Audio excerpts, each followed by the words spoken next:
Oke, sekarang kita lanjut di nomor 17, 18, 19. Nomor pertama-tama eh, ini kita akan ngebahas tentang analisis skor sistem Stability Scale. Itu untuk menyusun pertanyaan SOS-nya.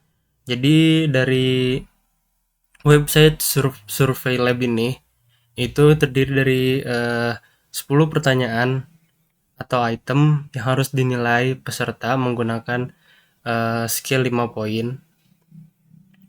Pertanyaan-pertanyaan ini tuh disusun berurutan. Jadi untuk pertanyaan nomor ganjil itu itu bersifatnya positif atau dirumuskannya positif. Nah, sedangkan untuk pertanyaan yang bernama genap 2, 4, 6, 8, 10 itu dirumuskannya sebagai pertanyaan yang negatif. Jadi pola perpindahan di antara pertanyaan positif dan sampai negatif ini sengaja dibuat supaya responden itu tidak sekedar memilih jawaban yang sama terus-menerus. Jadi eh, responden tuh harus membaca setiap pertanyaan dan berpikir sebelum setuju atau tidak. Dengan kata lain, eh, setengah pertanyaan ini diharapkan cenderung menjawab setuju kuat dan setengahnya lagi itu tidak setuju kuat sehingga mengurangi asal saat pengisian. Terus gimana sih cara ngitung skor SOS-nya?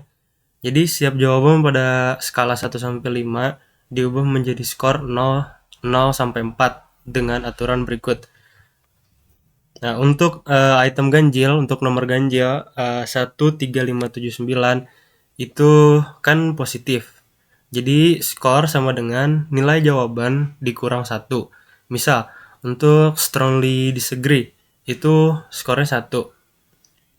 Nilainya 1. Jadi untuk hasilnya skornya itu 0 karena 1 dikurang 1 itu jadi 0. Untuk strong agree itu nilainya 5. Untuk skornya 5 dikurang 1 maka skornya 4. Untuk item genap itu untuk nomor 2, 4, 6, 8, 10. Itu yang bersifat negatif. Dengan skornya itu sama dengan rumusnya itu 5 dikurang nilai jawaban.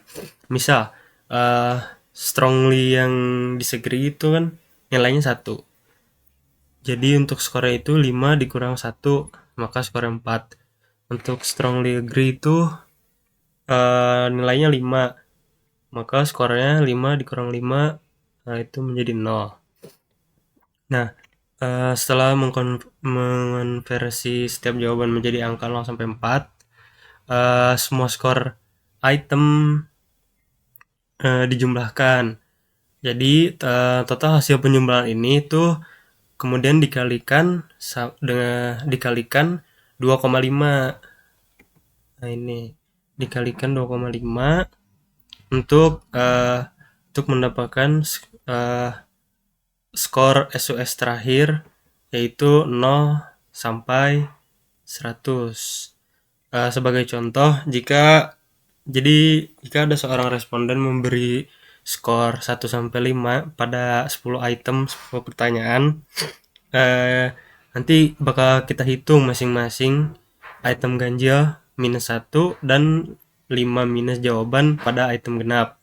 Lalu jumlahkan dan kalikan 2,5. Hasil akhirnya berada dalam rentan 0 sampai 100.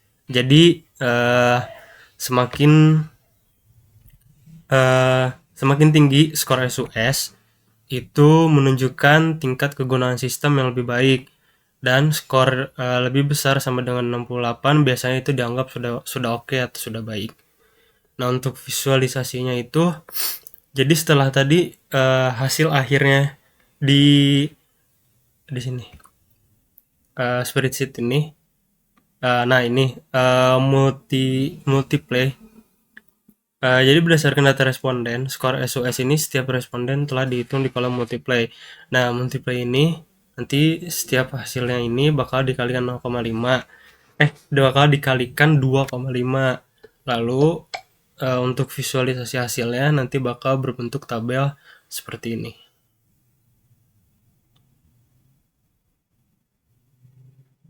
Oke, untuk nomor 17, 18, 19 selesai.